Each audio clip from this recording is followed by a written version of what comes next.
Long ago, in a faraway kingdom, where golden palaces gleamed under the sun, and wisdom ruled more than power, there lived a wise minister, respected by all, trusted by the king himself. Whenever the kingdom faced a problem, big or small, it was the minister who found the answer. His calm words carried more weight than the noise of the entire court. But not everyone liked that. Some whispered behind his back. Some smiled only when the king looked. Deep down, many envied his position and wished to see him fall. One day, as the court gathered for morning assembly, the king leaned back on his throne, a thoughtful smile on his face, and said, "My dear minister, you are known for your great wisdom, but your son, he seems rather foolish." The court fell silent for a second, then erupted into laughter.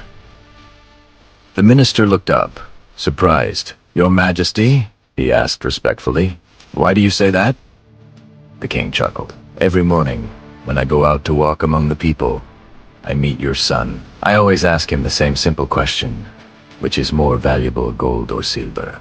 And every day, without fail, he says, 'Silver.' Tell me, what kind of wisdom is that?" Laughter filled the room again, bouncing off the marble walls. The minister stood quietly, his face calm but his heart heavy. He bowed slightly and said softly, "If that is your belief, your Majesty, I will look into it."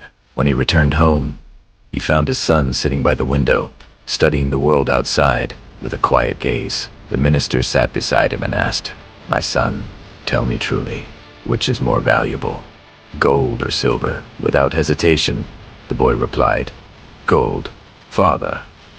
"Of course, gold." The minister frowned gently. "Then why, every morning, do you tell the king that silver is more valuable? The entire court laughed at you today." The boy looked at his father, smiled faintly, and said, "Father, let me show you something." He walked to a small wooden box near his bed, opened it slowly, and turned it toward his father. Inside were dozens of shiny silver coins, neatly arranged in rows. "These," he said quietly, "are the coins the king gave me, one every morning." The minister blinked, puzzled. "What do you mean?" the boy continued.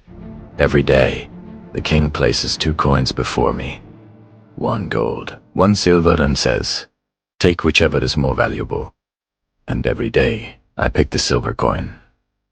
He smiled softly. "If I ever choose the gold one, the king will know I understand the trick. He'll stop asking me, and I'll stop receiving coins. I'd rather earn a silver coin every day than take a gold one once and lose the chance forever." The minister stared at his son, speechless. The boy's voice softened.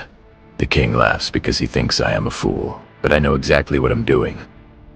I'm not collecting coins, father. I'm collecting patience, discipline, and a long-term reward." Let them laugh. I'll keep learning quietly. For a long moment, the minister just watched his son, the gentle confidence in his eyes, the peace in his tone. A slow smile spread across his face. That night, he realized something profound. Sometimes, true wisdom doesn't shout.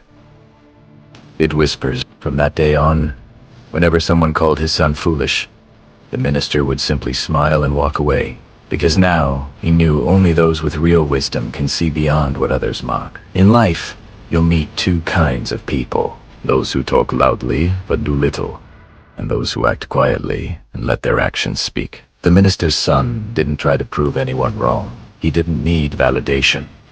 He understood that true success isn't about being seen as wise.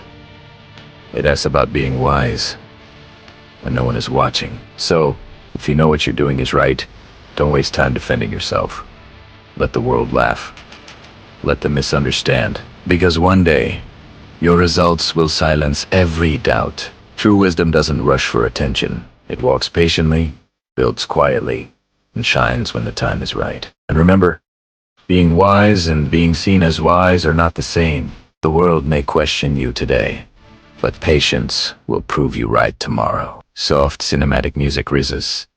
Emotional outro builds. If this story touched your heart or made you think, give it a like, share your thoughts in the comments, and don't forget to subscribe to TaleVerse, where every story comes alive.